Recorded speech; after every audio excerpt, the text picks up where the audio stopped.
para a produção desse material. Então, por que não compartilhar? E aí, quando a gente traz MPF, a nossa experiência e contribuições, é porque realmente a gente queria iniciar uma contribuição aqui, de fato. Essa galeria que foi criada, que o Abraão, a gente conseguiu desenvolver enquanto Ministério Público Federal, o código será aberto para todo o Ministério Público brasileiro, para aqueles que tiverem interesse. Nós vamos dar suporte para que vocês façam também, tá? E já está aqui nesse ambiente que nós conseguimos criar. Então, a gente traz, enquanto contribuição do Ministério Público Federal, do nosso projeto, a Galeria Virtual de Membros, certo? É isso. Obrigada.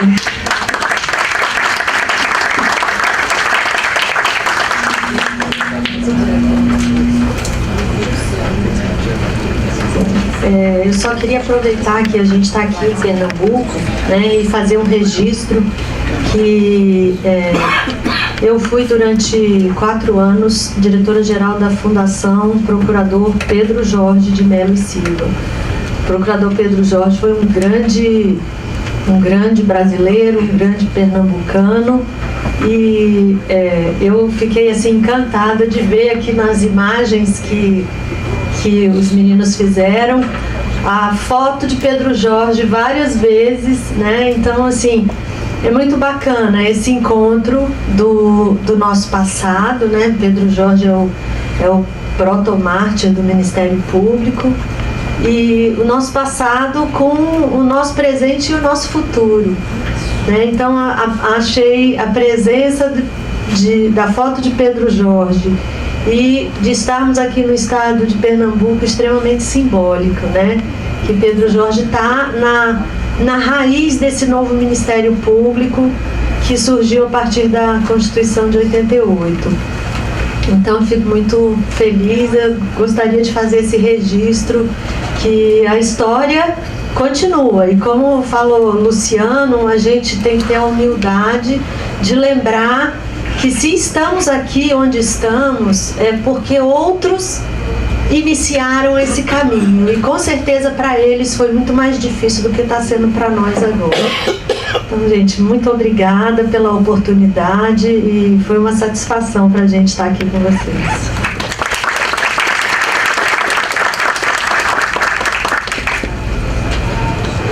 Eu quero agradecer ao Ministério Público Federal, dizer para vocês que foi uma satisfação que vocês viessem trazer essas informações. Eu acho que vai ser válido para a gente poder trocar essas experiências.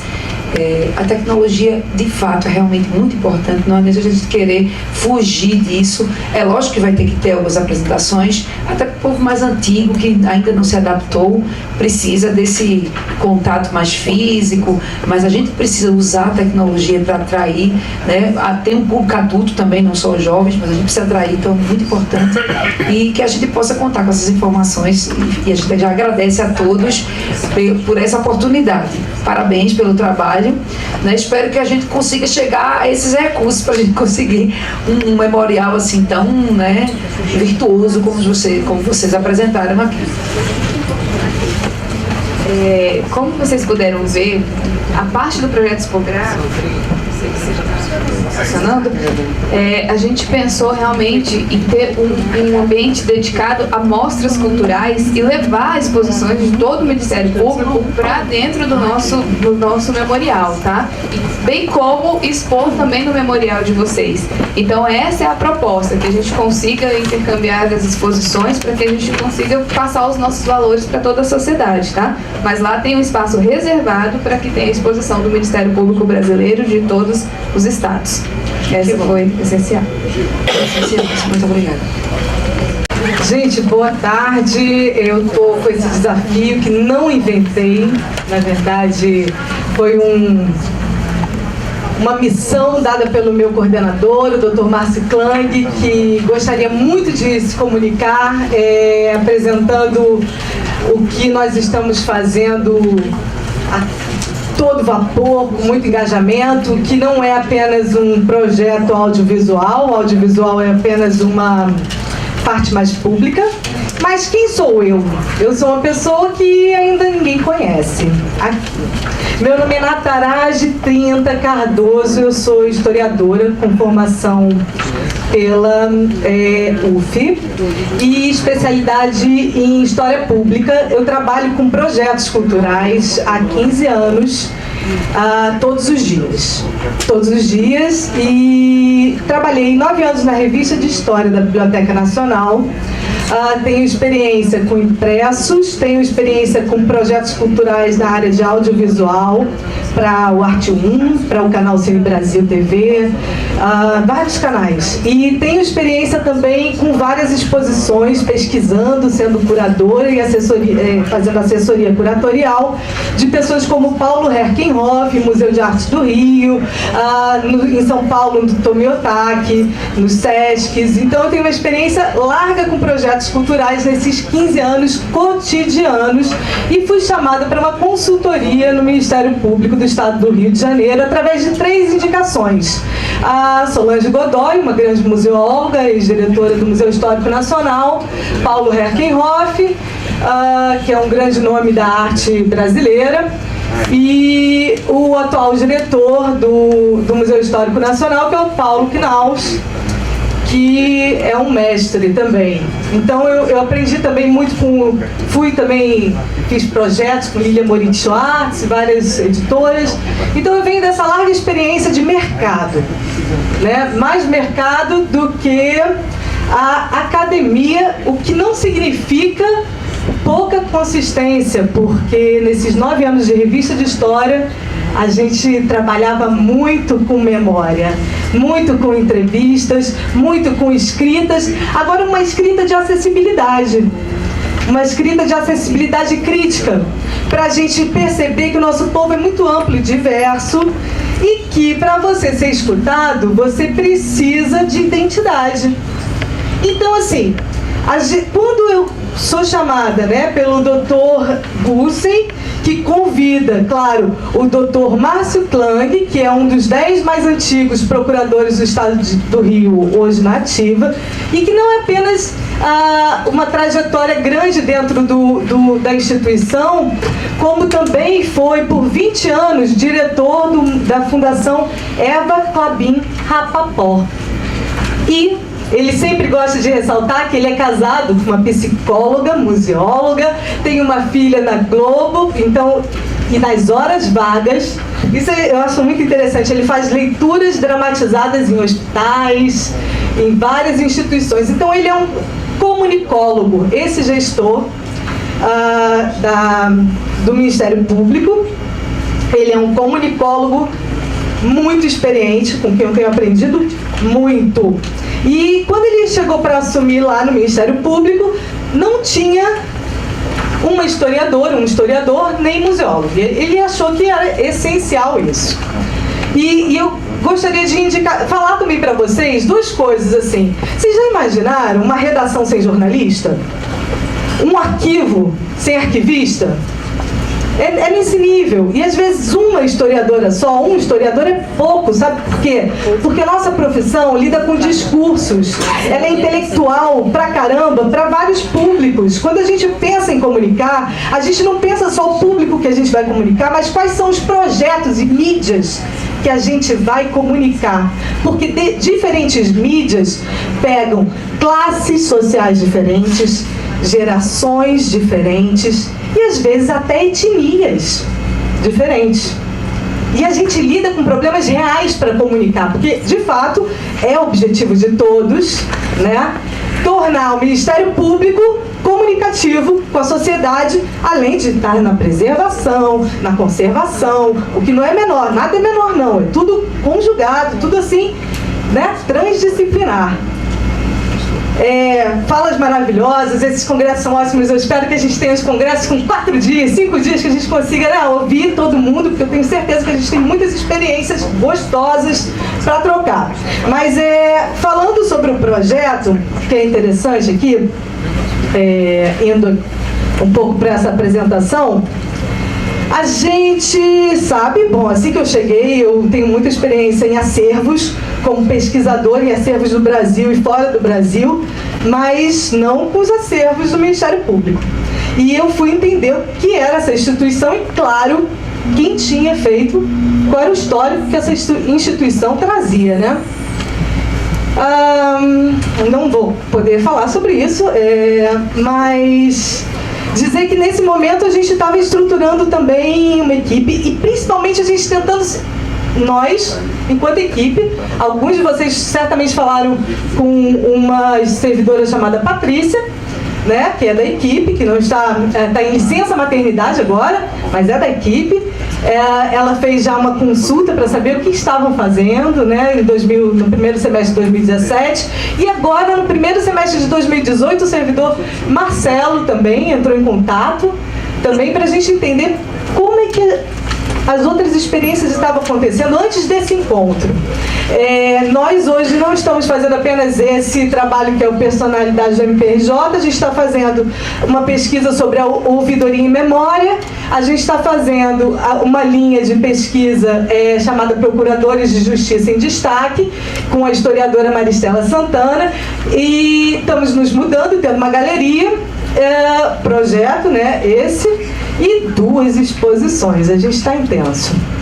Por quê? Porque a gente quer aparecer? Não é isso só.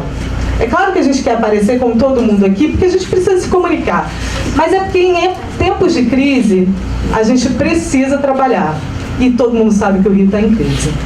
Não preciso falar muito. No projeto Personalidades, a gente tem aqui uma experiência que ela se baseou esteticamente no ofício de cena na Globo News.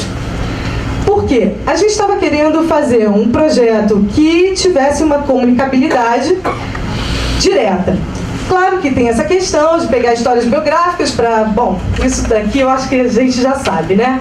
História do Brasil, história do estado do Rio de Janeiro, considerando a história do Rio de Janeiro com aquela peculiaridade. Até 1975 nós tínhamos 2 estruturas praticamente de Ministério Público, né? Porque fomos o antigo estado do Rio de Janeiro, aí tem o antigo Distrito Federal, em 60 muda a capital e vira estado da Guanabara, mantém-se o antigo estado do Rio de Janeiro e só em 75 une-se. E o que isso significa para a gente? A gente tem ainda pesquisado em várias instituições onde estão os nossos acervos. Então, o Ministério Público Federal certamente já recebeu também solicitações nossas para saber o que eles têm em relação ao Distrito Federal, para a gente também conseguir não fazer primeiro, não é isso, é só estar entendendo junto. A gente precisa estar entendendo junto. E quando a gente pensa esse projeto que vocês vão ver na prática, esse projeto, essa versão, eu vou mandar um pouquinho o cartaz aqui para vocês darem uma olhada, porque ele tem vários momentos. O cartaz é um cartaz que a gente comunica também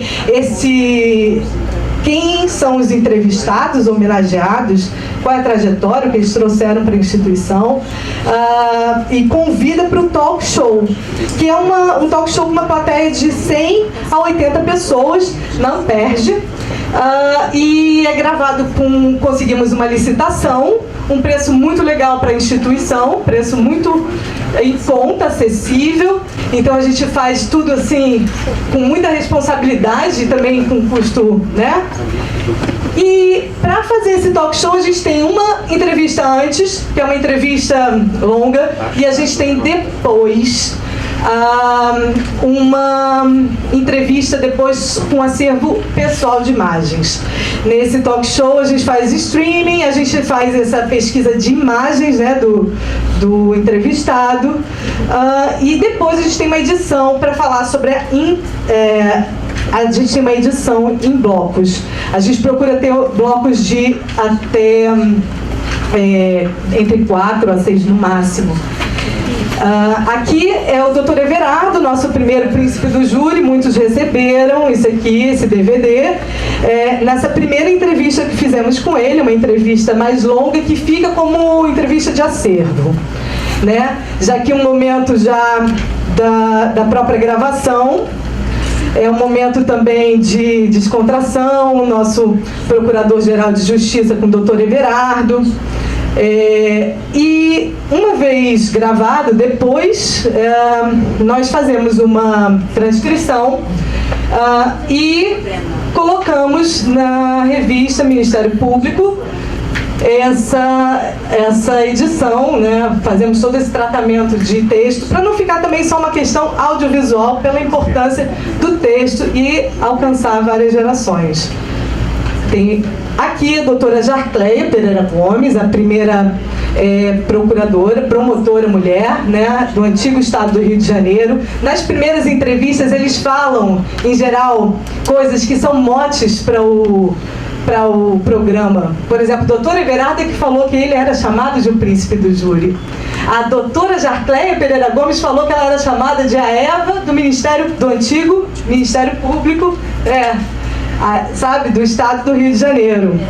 Então, e aqui ela tomando a posse, né?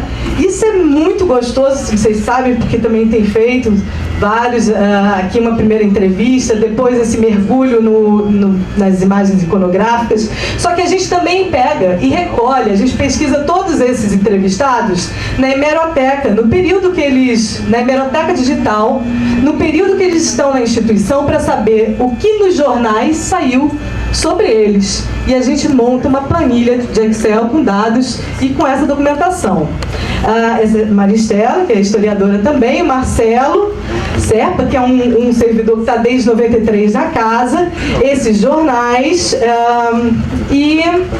Bom, eu queria mostrar rapidinho para vocês uma experiência, bem rápida mesmo, tá? Para vocês verem na prática o que é esse programa.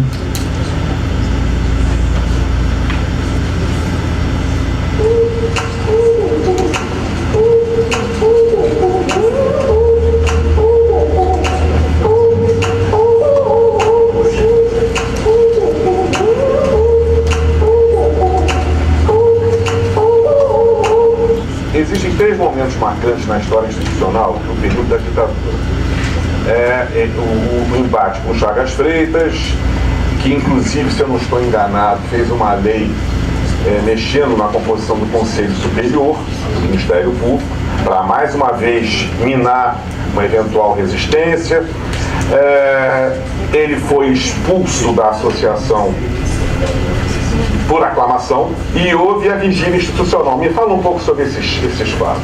A questão primeira foi a vigília institucional, que foi a maneira com que batizamos a nossa greve. Foi. Nós realizamos, ainda no período da ditadura, a primeira greve de promotor de justiça na história desse